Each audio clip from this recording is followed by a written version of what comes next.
प्रतिबद्धता दर्शाएगा, किस प्रकार से भारत में कार्बन को कम किया गया है, साथ ही साथ जो बाकी अन्य रिन्यूएबल सोर्सेस ऑफ एनर्जी की उनको किस प्रकार से ज्यादा तवज्जो दी है, उस पर ज्यादा ध्यान दे रहा है, ये भी भारत जो है अपनी बात रखेगा। तो ये सभी विषय जो होंगे COP28 के लिहाज से काफी महत्वपूर्ण होंगे। COP28 एक ऐसा मंच है जहां पर सभी वैश्विक नेता यहाँ पे मौजूद होंगे। करते हैं भाई आप? हम मांगते रहते हैं, हमारे बड़े भी मांगते हैं। अच्छा, फिर टॉपिक भी मेरा यही है कि हमारे जो प्राइम मिनिस्टर हैं इस टाइम काकड़ साहब, वो जा रहे हैं यूएई में और वहाँ पे वो हेल्प के लिए जा रहे हैं कि पाकिस्तान की जो इस टाइम कंडीशन है थोड़ा बहुत हेल्प किया जाए। कि इंडिया के जो प्राइम मिनिस्टर हैं वो भी दुबई जा रहे हैं, लेकिन वो डिस्कस करने जा रहे हैं जो ग्लोबल इन्वायरमेंटल चेंजेस हैं उसके ऊपर बात करने जा रहे हैं। उनका जो विजिट है उसमें और हमारे विजिट में क्या फ़र्क होगा? हमारी इकोनॉमी जो है ना बहुत ज़्यादा ड्रॉप हो चुकी है, तो मैं कहता हूँ पाकिस्तान को जहाँ से भी कर्जा मिले, इवन के श्रीलंका भी दे रहा हूँ ना, हालांकि वो खुद बैंकरप्ट हो चुका है, पाकिस्तान जाएगा उसके पास। अच्छा, श्रीलंका भी दे जाएगा? श्रीलंका भी दे, वो जाएगा लाजमी। जब तक पाकिस्तान सूदी कर्जे लेता रहेगा, ये लोगों से भीख मांगता रहेगा, हमारे जो प्राइम मिनिस्टर हैं इनको चाहिए अल्लाह से मदद मांगे, ना कि अल्लाह से जंग करें। लेकिन मेडिसिन के अलावा वो स्किल में हमसे बहुत आगे चले गए हैं। वो हार्ट ट्रांसप्लांट पे चले गए हैं। पाकिस्तान में कोई भी ऐसा इंस्टीट्यूट नहीं है जो हार्ट ट्रांसप्लांट कर रहा हो। ये जो फैमिली है, मतलब अगर आपके फादर की बात करें, वो आई थिंक जैसे आप बता रहे हैं वो फिर इंडिया से माइग्रेट हम अमृतसर से माइग्रेट करके आए थे। अल्हम्दुलिल्लाह मेरा जो हमारी फैमिली है, मैं अब उसकी तरफ नहीं जाना चाहता, यानी कि अच्छे हम खाते पीते थे, यहाँ आके हमें बहुत सारी कुर्बानियाँ देनी पड़ी हमारी फैमिली को। और वहाँ पे रिलेटिव मौजूद हैं। देखिए भाईजान, ये जो भीख मांगने वाले होते हैं ना, इनकी कहीं भी इज्जत नहीं होती। और जब से हमने होश संभाला है ना, कभी IMF के चक्कर में, तो कभी मेरा खुला पैगाम है, यानी कि मैं गुजारिश करना चाहता हूँ और आला ओहदेदारान जो हमारे मुल्क को लीड करने वाले लोग हैं, क्या कर रहे हैं ये लोग? अगर अपना बिजनेस करते हैं तो वो 1-2 साल में वो बढ़ के वो एक छोटा सा कारखाने फैक्ट्री नुमा हो जाता है, फैक्ट्री से वो कंपनी बन जाता है। क्या इतने ये बेहिस लोग हैं कि ये पाकिस्तान को चला ही नहीं पा रहे? नहीं, बिल्कुल डिफरेंस आ गया। इंडिया ने तो हमें बहुत पीछे छोड़ दिया है। वो सिर्फ ट्रेड में नहीं, सिर्फ मेडिकल की फील्ड में नहीं है। आप तो डॉक्टर हैं, क्या वो हर फील्ड में बहुत आगे चले गए हमसे ना। कब तक हम ये हेल्प लेके या मतलब इस तरीके से अपना गुजारा कर सकते? सर, शाहरुख खान का डायलॉग है, जब तक है जान तब तक हेल्प मांगेंगे, क्योंकि हमारा उसके बगैर गुजारा नहीं है। हमारा इधर कोई बिजनेस नहीं चलता है। इधर कोई देखें, अगर कोई स्टेप उठाता है, कोई गरीब आवाज़ उठाता है, सपोज मैं भी आवाज़ उठाता हूँ, तो रात को वीगो आया होता है, सीधी सी बात है। आप देखें ना, LOC के ऊपर हमारी मुसलमान माओ के बेटे शहीद हो जाते हैं ना, उसमें देखें, उसमें हम ये कह सकते हैं हमारे फौजी जवान शहीद हो जाते हैं या उनकी जाने जाती है। जब हम मुसलमान हर चीज़ देखें, पाकिस्तान सिर्फ मुसलमानों का नहीं है, यहाँ पे हिंदू कम्युनिटी भी है, यहाँ पे सिख भी है, यहाँ पे क्रिश्चियन भी है। हम हर चीज़ में अगर इस्लाम मुसलमान लाएंगे तो दूसरे ये सोचेंगे कि क्या ये मेरा मुसलमान नहीं, मेरा पाकिस्तान नहीं है। आप यकीन करें, जितने भी यानी कि गैर मुस्लिम लोग हैं, सिख हैं, वो ईसाई हैं, अपना हिंदू हैं, जो भी जितने भी गैर मुस्लिम, आप यकीन करें, आप यहाँ पे इस्लामी निज़ाम नाफिज कर दें, अल्लाह के फजलो करम से उनको यहाँ पे इस्लामी निज़ाम में बेहतरीन तहफ़्फ़ुज़ है। पाकिस्तान माइनॉरिटीज़ के लिए सेफ नहीं है। पिछले साल हमने एक श्रीलंकन शहरी मारा था। बेटा, मुसलमानों के साथ रहेंगे तो हमारा फायदा है। मतलब गैर मुस्लिमों के साथ नहीं करना, ताल्लुकात भी नहीं बनाने, ट्रेडिंग भी नहीं करनी, कुछ भी नहीं करना, ये हमें बाइकआउट करना चाहिए हम सबको। अच्छा, हाँ, इस्लाम हमेशा गालिब आया है कुफर पे, और इस्लाम हमेशा गालिब रहेगा। ये तो एज अ मुस्लिम हमारा कीदा है ना। जब लोग पाकिस्तान के ऊपर बात करते हैं तो लोगों के जहन में सबसे पहले आता है टेररिज्म। जब लोग इंडिया के ऊपर बात करते हैं ना, तो उनके जहन में आती है डेवलपमेंट। तो आज 26 ममालिक ने इंडियंस को एक गिफ्ट दिया है। पावर है। इंडिया बेसिकली वो कंट्री है जो कि साउथ एशिया के रीजन में चाइना को काउंटर कर सकता है। जो सेल्फ रिस्पेक्ट है ना, वो मोदी में है, जो कि हमारे लीडर्स में बिल्कुल भी नहीं है। वो जाते हैं तो जाके कहते हैं कि हम मांगने नहीं आए हुए, मैं यहाँ पे मैं मांगने नहीं आया हुआ। वो लोग एक हैं, कुछ भी हो, आप देखो, कुछ भी हो, कहीं भी हो, सब काफिर एक हो जाते हैं। सर, आपका नाम? My name is Ali Adnan. करते क्या है? मैं स्टूडेंट हूँ। बिल्कुल सही। अच्छा सर, बेसिकली क्वेश्चन मेरा आपसे ये है कि अभी जो है COP की जो 28 कंट्रीज दुबई के अंदर जा रही हैं, उसमें PM मोदी जो हैं वो गए हैं, हमारा पड़ोसी मुल्क हिंदुस्तान वो भी शामिल है। PM मोदी जब गए तो उनका बहुत ग्रूम वेलकम किया गया। इवन के उनके प्रेसिडेंट जो है दुबई के वो खुद गए उन्हें रिसीव करने। फिर दूसरी चीज़ उन्होंने एक और बहुत शॉकिंग कर दी कि उन्होंने रिबन बैंड बनाया हाथ पे कि भाई ये हमारी दोस्ती की आपके लिए एक छोटा सा गिफ्ट है, जो आपने पहले दोस्ती हमारे से निभाई और अब आगे इन फ्यूचर निभाएंगे, उसके लिए छोटा सा गिफ्ट है। सर मुझे बताएगा कि क्राउन जो सऊदी के हों या दुबई के हों, मोदी को इस तरह प्रिटेंड करते हैं, इतनी ज़्यादा इंपॉर्टेंस देते हैं, वैल्यू देते हैं, जिस तरह से उनका सगा भाई या भाई हो, या भाई जैसा हो, क्यों? देखें, इसके लिए तो आपको क्वेश्चन में ही आपका आंसर है कि वो जो हमारा पड़ोसी मुल्क है उसकी जो इकानमी है वो हमसे देखे कितनी, वो वर्ल्ड की जो है 5th लार्जेस्ट ग्रोइंग इकानमी है। और अगर आप बात करें IMF वगैरह की, तो पाकिस्तान IMF के कितने अब तक जो ले चुका है, फंड कितने ले चुका है, और हिंदुस्तान ने 2000 के बाद IMF से एक मरतबा भी रुजू नहीं किया कि हमें पैसों की ज़रूरत है। उसके अलावा जो मेरे ख्याल में सबसे बड़ी बात है वो इससे नफस की है, जो सेल्फ रिस्पेक्ट है ना, वो मोदी में है, जो कि हमारे लीडर्स में बिल्कुल भी नहीं है। जय हिंद दोस्तों, आप देख रहे हैं आपका और हमारा यूट्यूब चैनल सिलेटी बाबू मोशाई। दोस्तों, इंडिया का प्राइम मिनिस्टर श्री नरेंद्र मोदी जी गए हुए हैं UAE। वहाँ पे एक समिट है, वो ग्लोबल एनवायरनमेंट को लेके एक समिट है दोस्तों, वो वहाँ पे गए हुए हैं और उनका बहुत ही वार्म वेलकम किया जा रहा है दोस्तों।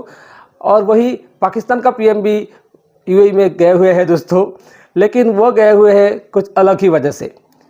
हाँ, अपने से ही आइडिया किया है दोस्तों, ये गए हुए हैं हेल्प चाहने के मांगने के लिए, वो कुछ पैसा कड़ी हो जाए उसके लिए गए हुए हैं दोस्तों। तो इंडियन प्राइम मिनिस्टर का तो जो हम उन लोगों ने प्यार दिखाया है दोस्तों, रिसेप्शन किया है, बहुत ही बढ़िया रिसेप्शन किया है। वो प्रोटोकॉल तोड़ के इंडियन प्राइम मिनिस्टर से मिलने आए हैं दोस्तों, आपको वीडियो में देखा ही होगा आपने। और आज हम देखेंगे पाकिस्तान का इस बारे में रिएक्शन की इंडियन प्राइम मिनिस्टर या पाकिस्तानी प्राइम मिनिस्टर, कौन सी वो प्राइम मिनिस्टर है जो सारे विश्व में सम्मानीय है और रेस्पेक्ट दिए जाते हैं दोस्तों। तो चलिए वीडियो शुरू करते हैं। अगर आप चैनल पर नए हैं चैनल को सब्सक्राइब कीजिएगा, अगर भारतीय है, भारत को प्यार करते हैं तो वीडियो को एक लाइक जरूर कीजिएगा दोस्तों। तो चलिए शुरू करते हैं। कर रहे हैं खबरों के मुताबिक कुछ ही दिनों में पाकिस्तान के जो प्राइम मिनिस्टर हैं काकड़ साहब, वो UAE जाने वाले हैं और वहाँ पे वो जाहिर बात है वो यही बात करने वाले हैं कि मुश्किल वक्त में हमारी हेल्प की जाए, पाकिस्तान की हेल्प की जाए। उसी टाइम पे जो इस टाइम इंडिया के प्राइम मिनिस्टर हैं वो खबरों के मुताबिक दुबई जाएंगे और वहाँ पे जाके वो इन्वायरमेंटल जो चेंजिंग है, ग्लोबल इन्वायरमेंटल चेंजिंग है, उसके ऊपर मीटिंग करेंगे। क्या फ़र्क है हमारा और उनके प्राइम मिनिस्टर का इंटरनेशनल लेवल पे जाके जब वो बात करते हैं? हमारा इंटरनेशनल लेवल पे क्या इमेज है, उनका क्या इमेज है? खास तौर पर अब इस्लामिक कंट्रीज़ की हम बात करते हैं, गल्फ कंट्रीज़ की अगर बात करें तो क्या कहेंगे? जी, मैं इसके बारे में यही बात करूंगा कि मेरी एज जो है वो इस वक्त जो है 46 है। तो मैंने जब से होश संभाली है, मैं तो जितने भी हमारे प्राइम मिनिस्टर साहब आए हैं, साहबान आए हैं, वो सारे बाहर से जाके भीख मांगते हैं। ये कब तक ऐसा चलता रहेगा? ये क्या ये कौम अपने पाँव पे खड़ी नहीं हो सकती? क्या आया कि एक छोटा सा बिजनेस आप शुरू करते हैं, स्टार्ट करते हैं, तो इंशाल्लाह आहिस्ता आहिस्ता वो बढ़ जाता है, अगर नीयत बेहतर हो। नीयत अगर बेहतर हो। करप्शन, ये अपने जो करप्शन करते हैं हमारी जो जितने भी आला ओहदेदारान हैं, वो अगर मेरिट पे काम करें तो ये मुल्क क्यों नहीं आगे बढ़ सकता है।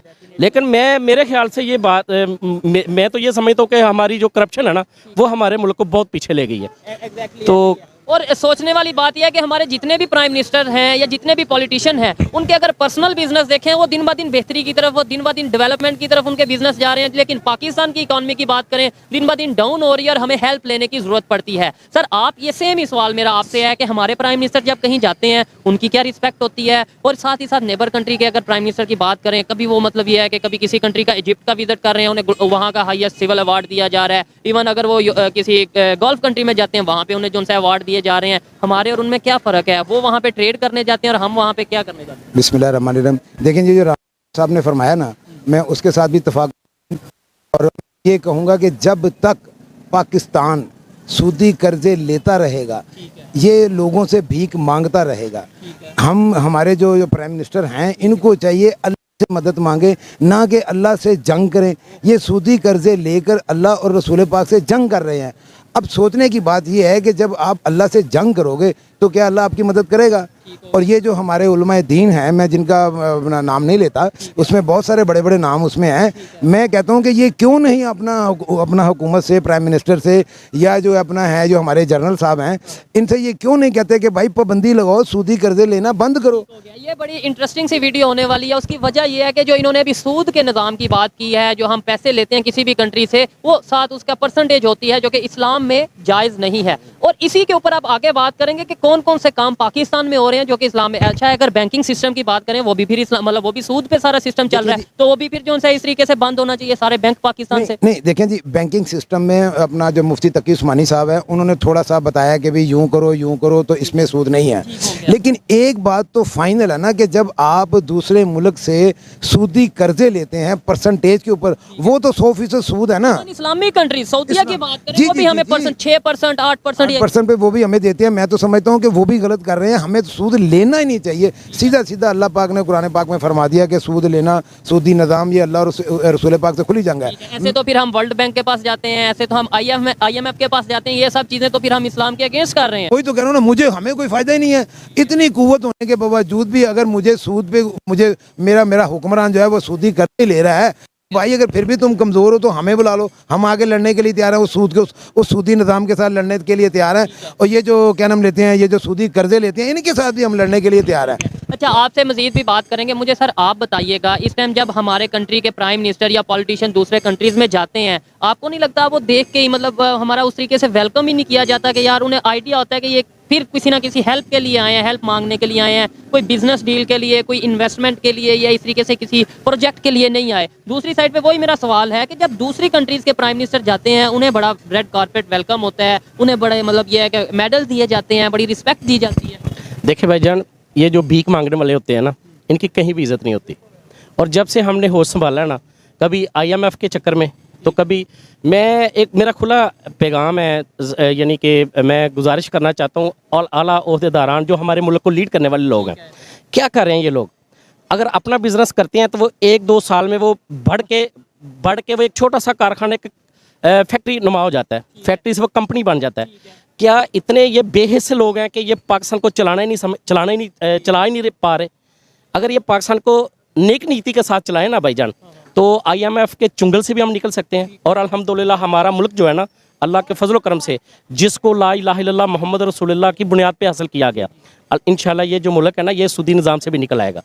बस चलाने वाले जो ऊपर लोग लीड मैन है ना, जो 70 साल से क्यों नहीं मिल रहे? मतलब मुझे ये हैरत है। हर बंदा ये कहता है कि पाकिस्तान कलमे के नाम पे बना है, पाकिस्तान क़यामत तक रहेगा, पाकिस्तान में टैलेंट बहुत है। ये डायलॉग हम डेली बेस पे मैं सुनता हूँ, लेकिन 76 साल से ना तो स्टेबिलिटी आ पा रही है, ना हमारी उस तरीके से रिस्पेक्ट बन पा रही है इंटरनेशनल लेवल पे। कभी बीच में थोड़ी बहुत की वैल्यू हमें जो इस्लामिक कंट्रीज थे वो बड़ी रिस्पेक्ट देते थे, लेकिन अब सऊदीया हो या दूसरे कंट्रीज हो, वो भी थोड़ा दूर जाते नजर आ रहे हैं। क्योंकि हमारे जो पॉलिटिक्सर हैं वो बहुत ज़्यादा अब ओपन हो चुके हुए हैं कि वो करप्शन करते हैं।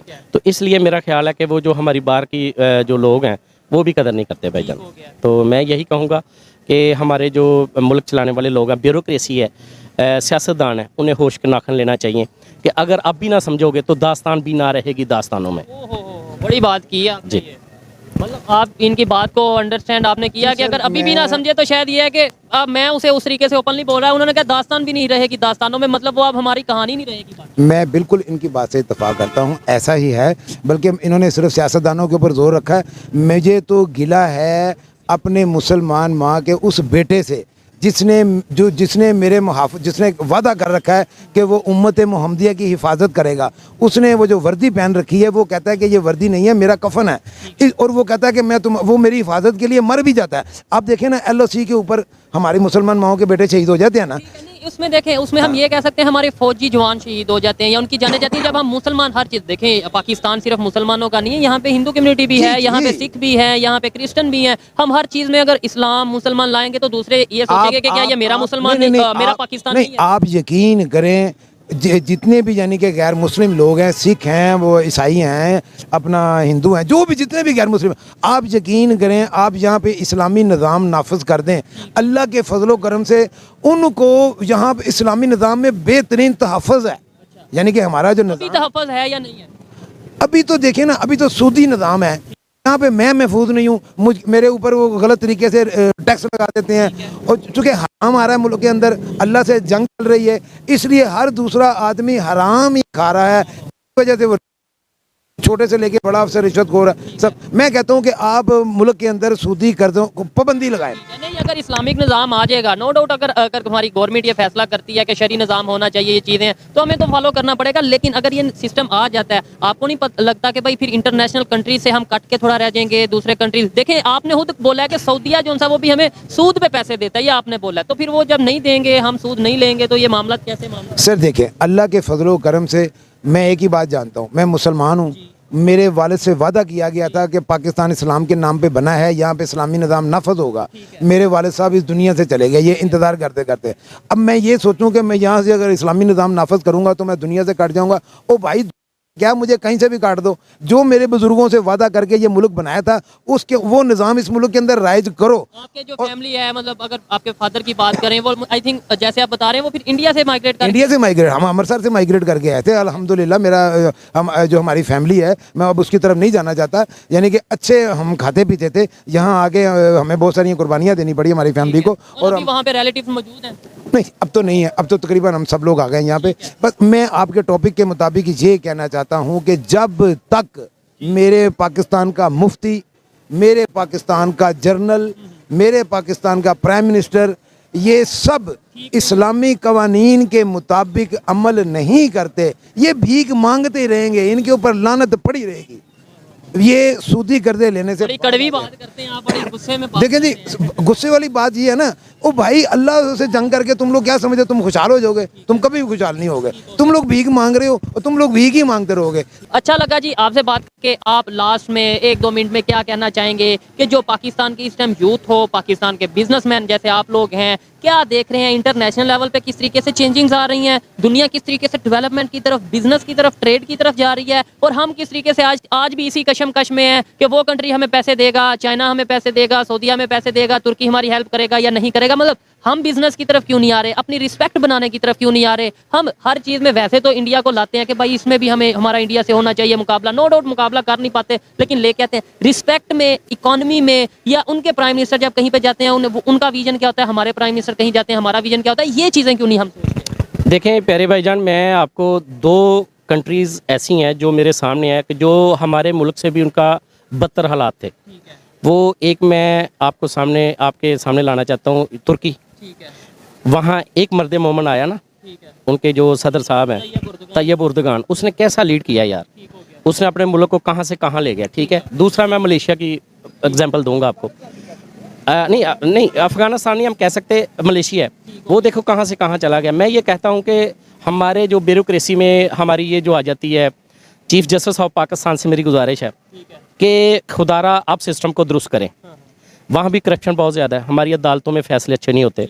और दूसरा मैं ये कहूँगा कि एक पाकिस्तानी शहरी होने के नाते कि मैं गुजारिश करूँगा चीफ़ ऑफ आर्मी स्टाफ से कि जब भी कहीं कोई सियासतदान अपना यानी कि ओहदे से फारग होता है तो नाम आपका आता है जी, इसमें इन्वॉल्व है जो आर्मी है। तो मैं उनसे भी गुजारिश करूँगा कि खुदा के लिए, खुदारा अब ये देखें इर्द गिर्द के ममालिक से मिसाल ले लें कि खुदा के लिए अब भी आप अपने सिस्टम को दुरुस्त नहीं करेंगे तो ये मुल्क हमारा किस तरफ जा रहा है। तो मैं यही कहूँगा कि अपने सिस्टम को दुरुस्त करना चाहिए, हर एक को अपने गिरेबान में देखना चाहिए।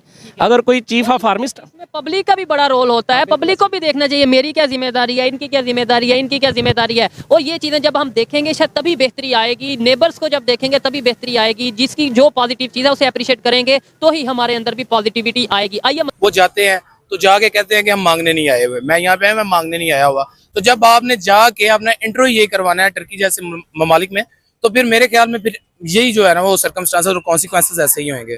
मोदी में किस तरह की खुददारी है? लाइक उसको आप सेल्फ रिस्पेक्ट भी बोल सकते हैं और आप उसको किसी तरह ना हकार भी बोल सकते हैं, क्योंकि वो बहुत ज्यादा हद तक ना अपने आप में रहता है। अगर आप वर्ल्ड कप की बात करें तो रिसेंटली अभी वर्ल्ड कप हुआ है जो इंडिया और ऑस्ट्रेलिया में फाइनल हुआ है, तो वो जीता है ऑस्ट्रेलिया, और जो मतलब कि ट्रॉफी देनी थी वो मोदी ने देनी थी। तो अभी इंडिया हारा हुआ था फाइनल में, मोदी गया उसने जाके कोई बात नहीं की, पैट कमिंस को उसने ट्रॉफी दी है और खुद वो चला गया। की भी दी थी, तब की नहीं दी है उसको, ऐसे किया था मतलब बस वो बस एक मतलब एक जो है ना सरसरी सा वो चला गया। वो पैट कमिंस वैसे ही वहां पे खड़ा हुआ है तो वो अपने आप में रहता है। और यही जो हरकत है ना वो उसकी मेरे ख्याल में लोगों को पसंद आती है, जो बाकी ममालिक आना भी चाहिए ना। मतलब देखे तरह तरह के लोगों को तरह तरह की जगह पे जाके खुद को प्रिटेंड करवाना कि भाई मेरे मुल्क के लिए 2 बिलियन दे दो, 1 बिलियन दे दो, 1 मिलियन दे दो। मतलब इस तरह का पीएम हो तो फिर उस कंट्री की क्या इज्जत होगी? मेरे ख्याल में तो आप यही कह रहे हैं, यही मैंने आपको पहले कहा कि ऐसे ही होएगा जब तक ये इनको पता नहीं ना चलेगा कि हमारी जियोग्राफिकल लोकेशन क्या है, हमारे पास रिसोर्सेज क्या है। उसको जब तक इन्होंने प्रॉपर जो है ना यूज नहीं ना करना, तब तक इनका यही असर रहेगा। अभी आप अगर इंडिया की आईटी कंपनी देखें तो वो पूरी दुनिया में जो आईटी कंपनी है वो इंडिया की फेमस है।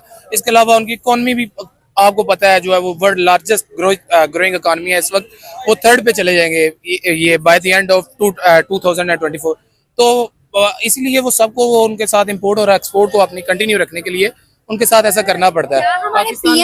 क्या हमारे पीएम ही वजह है जो आज 26 ममालिक ने इंडियंस को एक गिफ्ट दिया है? वो क्या कि उन्होंने 26 ममालिक ने कहा कि भाई हम आपको फ्री वीजा एंट्री देना स्टार्ट कर रहे हैं। मलेशिया ने भी दी है ऑलमोस्ट 2 दिन 3 दिन पहले 26 मुल्क हो गए हैं। और हम देख लें तो हम रोते रहते हैं, पैसे दे के भी हमारे रिजेक्शन लग जाती है अपने घर में बैठे। आप ना अब मुझ पे रहम करें, रात को मुझे काले वीगो ने उठाने आ जाना है।